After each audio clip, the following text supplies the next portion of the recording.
వాక్యమే నన్ను బ్రతికించి ఉన్నది, బాధలలో నాకు నెమ్మదినిచ్చినది.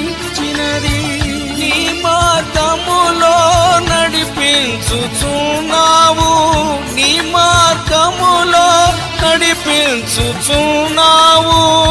నీ కృపతో నన్ను బలపరచినావయ్యా, నీ కృపతో నన్ను బలపరచినావయ్యా.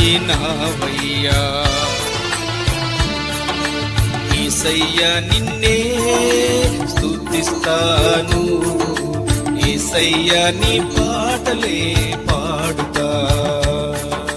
యేసయ్యా నిన్నే స్తుతిస్తాను, యేసయ్యా నీ పాటలే పాడుతా.